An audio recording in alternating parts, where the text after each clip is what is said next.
I clap now. Yeah, clap, it's fine. Oh, you could hit my hand. I could. No, I don't wanna. Do it. No.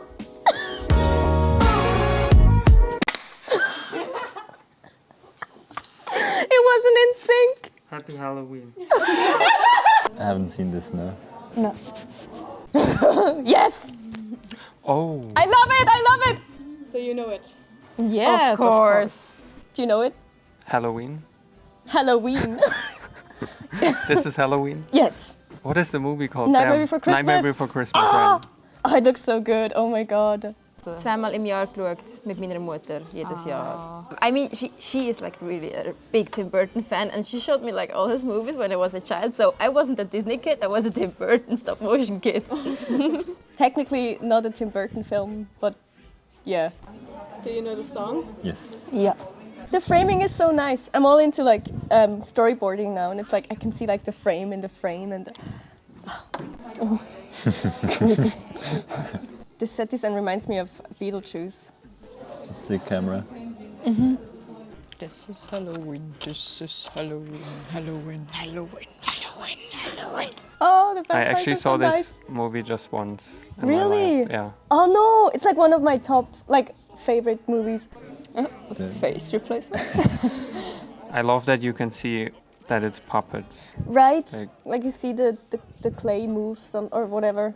And Yeah. the cat just looked like the cat from Ugh, Coraline. I hate him, he's so disgusting. I don't know how old the movie is. I assume it's one of the older ones. You can really see how much the style has changed. Oh, I love this tree. Oh, but still, it's so good. Yeah, it's still very good. I mean, I'm not saying it's not look good. at this. He's so. Sudden smoke. Me like? Oh, so nice. She's so pretty. There's like so much going on. Yeah. But I did a lot of 2D as well. Yeah, I right. think. Oh. Oh wait, what? Amazing. Fun fact: John Howe, concept artist of Lord of the Rings, he absolutely loves this movie. Oh. He wears a lot of T-shirts of it. Oh really? Yes. I love the harmonies too. Like they sing. This is my favorite character. This one? Yeah. It's so whimsical too. Like it's so cute. Like you feel like you could buy this like at any decoration store. Why doesn't he have a nose?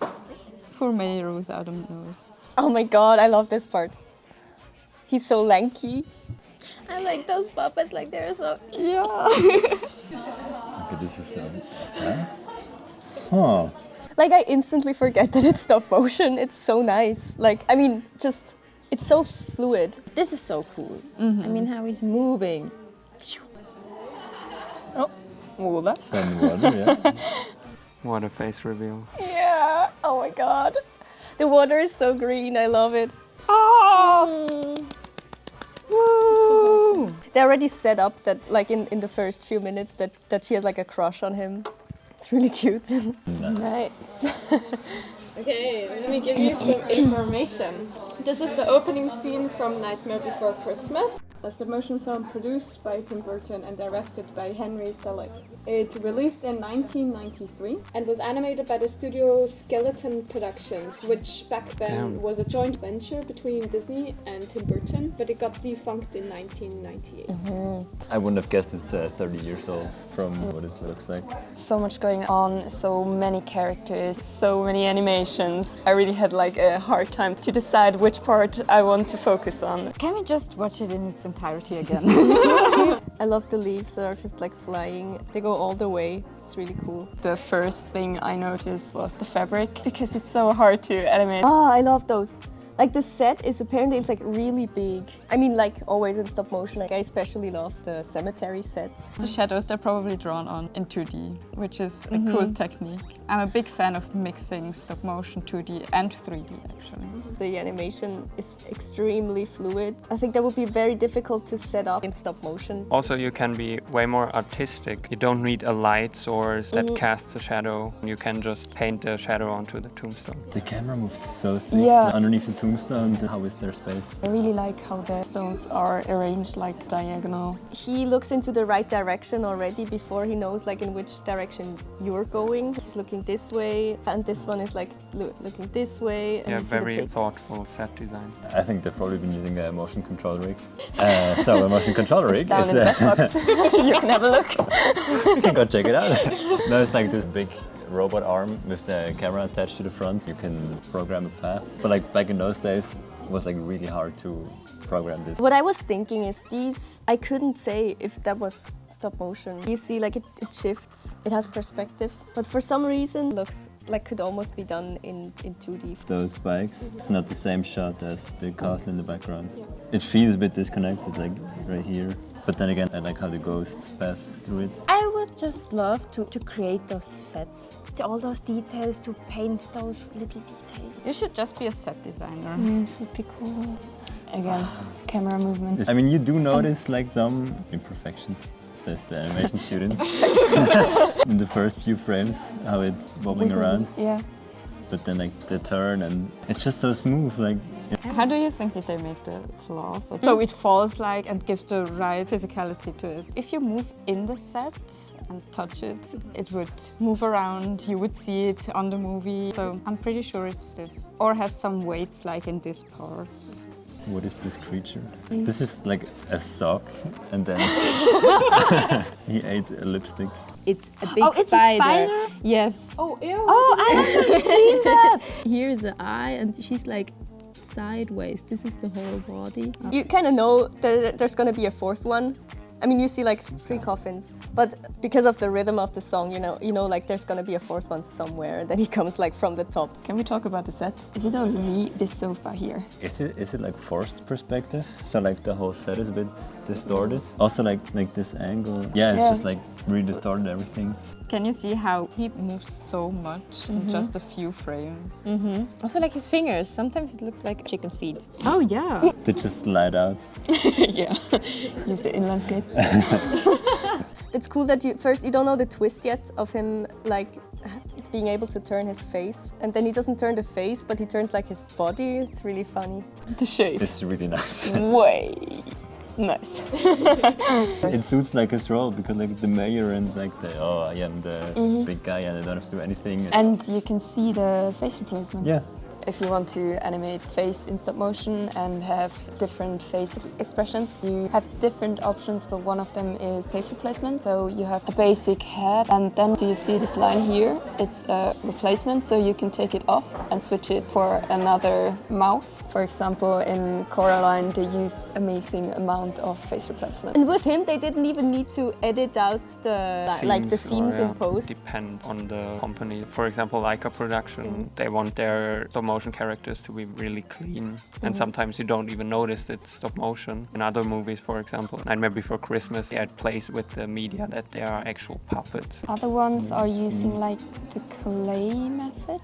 This guy on the left, yeah, like you can see it, there's nothing in there, so it's just like Clay probably, and two clay which is shapes. formed. He doesn't do a lot of very intricate mouth movement too. It just like goes like but it's enough for this shot. Also nice, like they didn't key this. If you usually use a green screen, you get really into big trouble if you have like hair like this. It's very hard to key, especially like 30 years ago. So I think they just had a pitch black background. It looks amazing. I love how they are all so unique and fit together perfectly. But they look so different from each other. Wait. How? Think about how the tree moves, like Check the hip rotation. rotation. This part, and then in the next frame, it looks like they deformed it. Then the pendulum motion of the skeletons, it's just. They're just dangling on like ropes. I mean, the swinging is super hard. That's probably made with wires and stuff. But to make it fluid and look like they're actually pendling back and forth is so hard. Yes. I'm really bad at stop motion. I remember working with Roya and B, and Roya did all the work, and B did all the work, and I just did set stuff because it was too hard for me to actually make them move normal. Yes. I hate that you can't have like keyframes and then fill in the stuff in between, so you have to go straight ahead. It's so cool that her hair doesn't look like real hair. Yeah, it looks like branches. Hair. Oh yeah, this is clay. Yeah, how long does it take to animate like just those few moments? Look at it. I mean, maybe it's just a freeze frame, but They're slightly off pupils, so it looks like she's a little bit looking like this. it's Something probably to with the draw, pin. or I'm pretty sure because a lot of Tim Burton movies have the pins. You have an eyeball that has a little hole inside, and then you have a little needle and you stab them in the eye.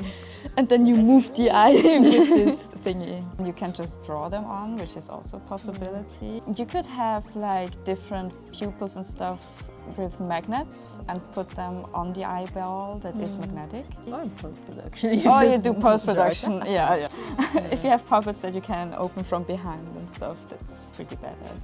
But also it's so cool that they play with the media stop motion, like that they can take off their faces. The fire feels more impressive right here than it does when the whole thing is burning. They also can composite light, or they have a light source in the torch that is flickering, and then in post they add the fire. And also like before we had this reflection of like the lamp we talked about, and then right here, I mean this should be relatively bright because he's on fire, but it isn't. There's no interactions going on. It feels disconnected somehow.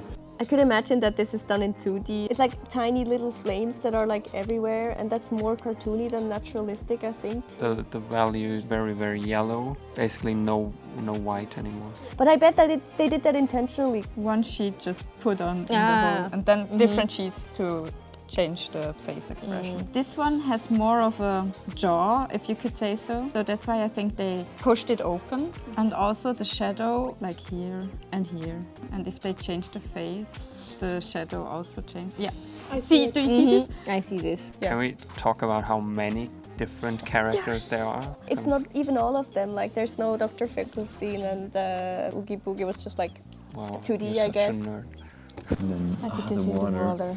I think this is a real splash they just Yeah. pumped in on top. This water is so nasty, it's so green. This is I love cool. it. You don't use water in stop motion because it's much too liquid. Like you can't possibly keep the water in that position that you want it to be and wait until you take the next picture. So they use different liquids or other things, I guess. It looks CG. When you see the well from the top, the water doesn't interact with what is going on here. It is probably CG. Yeah. Oh, yes. The droplets on him are really nice. They're probably Those glycerin. it's a substance you can use for example, water. I think it's very viscous, yeah. And also like it has a very big surface tension, so it tends to stay on the spot you put it, and it doesn't just move in between frames. I love it when you see like the drops of glycerin. How did they do this? Is it just a different head? There, wait, look at this. Here. Yeah. Maybe just like the top half, and they clicked it on top. Just imagine that you have a set like this. How big must this be? They're very, very big, the sets, especially for the Tim Burton movie ones. Yeah, but And they have different sizes of puppets, of course, for the smaller sets, for if they're further back and whatever. Yeah. I think I have a crush on Jack Skellington, but I think I'm not the only one. Cut.